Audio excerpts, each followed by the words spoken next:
नमस्कार मित्रांनो, जगात एक नवीन प्रकारचं भूराजकीय युद्ध सुरू झाले आणि ते युद्ध सुरू करताना नाव दिले गेले विकास, गुंतवणूक, पायाभूत सुविधा अशा नावाखाली हे भूराजकीय युद्ध सुरू आहे। या युद्धामध्ये स्वाभाविकपणे बंदुका नाहीयेत, रणगाडे नाहीयेत, बॉम्ब नाहीयेत। मग हे युद्ध आहे कशाचं? यातलं प्रमुख अस्त्र आहे ते म्हणजे डेट ट्रॅप डिप्लोमसी। कर्ज द्यायची आणि त्या कर्जाच्या माध्यमातून एखाद्या देशावर नियंत्रण मिळवायचं म्हणजेच डेट ट्रॅप डिप्लोमसी होय। चीननं 2013 मध्ये चीनचे अध्यक्ष शी जिनपिंग यांच्या नेतृत्वाखाली BRI म्हणजेच बेल्ट अँड रोड इनिशिएटिव्ह या नावाचा एक प्रकल्प सुरू केला। हा अत्यंत महत्वाकांक्षी प्रकल्प आहे। आशिया, आफ्रिका आणि युरोप यांना रेल्वे, रस्ते, बंदर आणि ऊर्जा प्रकल्पाने जोडण्याचा या प्रकल्पाचा उद्देश सांगितला गेला। परंतु 2013 पासून आता 2026 पर्यंत म्हणजे गेल्या 13-14 वर्षामध्ये अनेक देशांना हे आता लक्षात येऊ लागलं आहे की हा केवळ विकासाचा मार्ग नाहीये, तर चीन या कर्जाच्या माध्यमातून, या प्रकल्पातून दिलेल्या कर्जाच्या माध्यमातून आपला प्रभाव जगावर टाकण्याचा प्रयत्न करत आहे। आता बघूया थोडंसं या प्रकल्पाचं तपशील काय आहे। या प्रकल्पाअंतर्गत चीननं आतापर्यंत सुमारे 150 देशांना कर्ज दिलंय। विकसनशील देशांवरील चीनने या प्रकल्पाअंतर्गत दिलेल्या कर्जाची रक्कम ही आता 94 लाख कोटी रुपयापर्यंत पोहोचलेली आहे। आता एवढं मोठं कर्ज इतक्या साऱ्या देशांना दिल्यानंतर चीनला त्याचा काय फायदा झाला समजून घेऊया। एखादा देश विकास करण्यासाठी मोठ्या आशेने चीनकडून कर्ज घेतो किंवा चीन सुद्धा त्या देशाला विकासाचं स्वप्न दाखवून त्यासाठी कर्ज देण्याची तयारी दाखवतो। अर्थात जेव्हा ते देश कर्ज घेतात आणि प्रकल्प, रस्ते बांधणी असो, बंदर बांधणी असो, वीज निर्मिती असो, यासाठी कर्ज घेतात, त्याप्रमाणे विकसन करतात। पण जेव्हा त्या देशाला कर्जाची परतफेड करता येत नाही तेव्हा मात्र काय होतं, तर त्यांना आपली बंदरं असतील, जमीन असेल, खनिज संपत्ती असेल किंवा ऊर्जा प्रकल्प असेल, हे चीनच्या नियंत्रणाखाली द्यावे लागतात। म्हणजेच चीन कर्ज देतं आणि कर्जदार देशांची जमीन असेल, खनिज संपत्ती असेल किंवा बंदरं असतील ही आपल्या ताब्यामध्ये घेतं, असा त्याचा अर्थ आहे। थोडक्यात डेट डिप्लोमसी जर थोडक्यात सांगायची झाली तर गरीब आणि विकसनशील देशांना मोठ्या प्रमाणावर कर्ज द्यायची आणि ती उच्च व्याजदराने द्यायची। ही कर्ज कशासाठी द्यायची, तर बंदरं, रेल्वे, महामार्ग, खनिज किंवा वीज निर्मिती यासारख्या प्रकल्पांना ती कर्ज द्यायची। देश कर्ज फेडू शकत नाही, त्यामुळे त्यांना ही मालमत्ता गहाण ठेवावी लागते आणि मग डिफॉल्ट झाला, कर्ज परतफेड करता आली नाही तर ही कर्जदार देश ही बंदरं, जमीन किंवा संसाधनं याचं नियंत्रण दीर्घ काळासाठी चीनला देतं। ही डेट ट्रॅप डिप्लोमसी आहे। आता याची काही उदाहरणं आपल्याला समोर दिसतात का गेल्या काही वर्षामध्ये, तेही बघूया। याचं सर्वात चर्चित उदाहरण म्हणजे श्रीलंकेचं हंबनटोटो हे बंदर। श्रीलंकेने या बंदराच्या उभारणीसाठी चीनकडून अब्जावधी डॉलरचं कर्ज घेतलं, पण in due course of time बंदराचा विकास झाला, पण ते कर्ज परतफेड करणं श्रीलंकेला शक्य झालं नाही। परिणामी 2017 मध्ये हे बंदर श्रीलंकेने चीनला म्हणजे चीनच्या कंपनीला तब्बल 99 वर्षांसाठी भाडे तत्वावर दिलं. थोडक्यात काय, हा व्यवहार केवळ आर्थिक नाही तर श्रीलंकेच्या सार्वभौमत्वावर प्रश्नचिन्ह निर्माण करणारा असा हा निश्चितच व्यवहार आहे असं म्हणता येईल.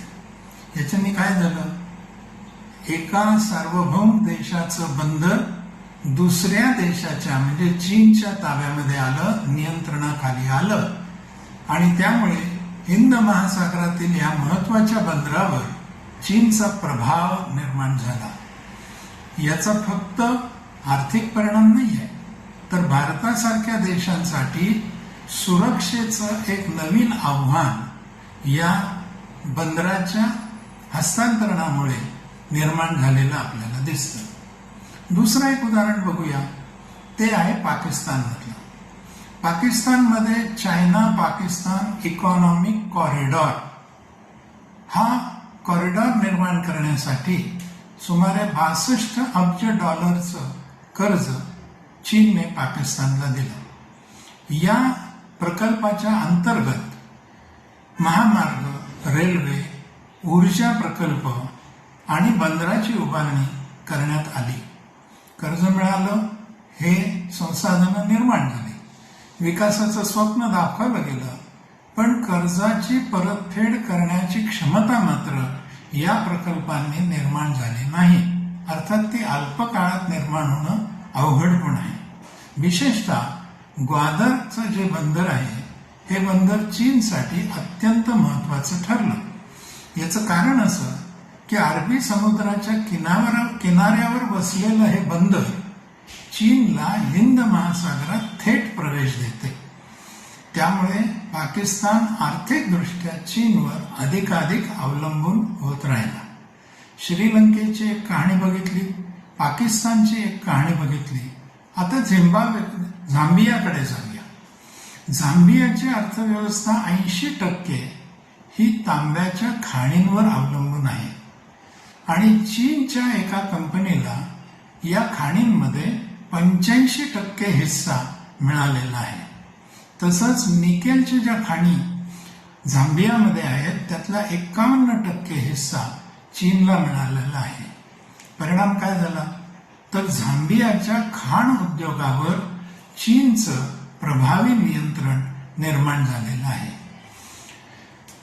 एकूण उच्च गती रेल्वेसाठी 60 अब्ज डॉलर खर्चापैकी 70% हे चीनने दिलेलं आहे. ऊर्जा क्षेत्राचा विचार केला तर लाओसने ऊर्जा प्रकल्पांसाठी चीनकडनं मोठं कर्ज घेतलं आहे. एकूण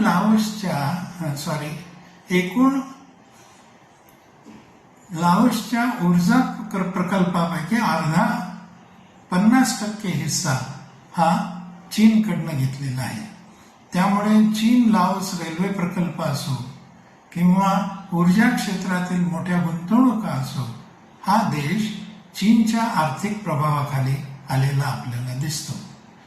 आता आणखीन म्हणजे श्रीलंका झालं, पाकिस्तान झालं, झांबिया झालं, लाओस झालं, यांची कथा आपण बघितली. पण याहीपेक्षा एक आणखीन महत्वाची चिंताजनक बाब म्हणजे या प्रकल्पापैकी 35% प्रकल्पामध्ये भ्रष्टाचार आहे, पर्यावरणीय धोके आहेत आणि सार्वजनिक विरोध सुद्धा आहे. दुसरं म्हणजे या प्रकल्प निर्मितीमध्ये 93% करार हा चीनच्याच कंपन्यांमध्ये केला गेला आहे. म्हणजे स्थानिक कंपन्यांना, त्या देशातल्या कंपन्यांना, श्रीलंका असेल, पाकिस्तान असेल वगैरे, त्यांना संधीच मिळालेली नाही. आणि पारदर्शकतेचा अभाव हे लोन देताना झाला आहे. त्यामुळे कर्जाच्या अटी कठोर आहेत, व्याजाचा दर जास्ती आहे आणि यामुळे चीनचं वर्चस्व या देशांमधल्या संसाधनांवर मोठ्या प्रमाणावर निर्माण झालेलं आपल्याला दिसतं.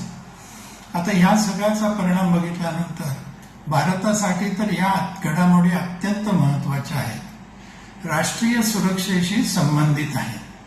विशेषतः पाकिस्तानमधला जो CPEC हा प्रकल्प आहे या प्रकल्प पाकव्याप्त काश्मीरमधून जात असल्यामुळे भारताने त्याला विरोध तर केला आहेच, पण केवळ विरोध करून भागणार नाही आहे.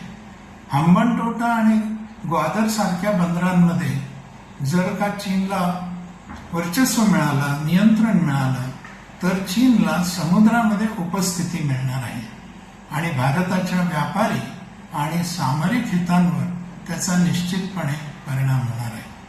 त्यामुळे आज जगासमोर खरा प्रश्न आहे की विकास हवा की परावलंबित्व हवं. विकास हवा असेल तर पैसा हवा आणि स्वतःचा पैसा नसेल तर कर्ज घेऊन हा पैसा उभारला पाहिजे.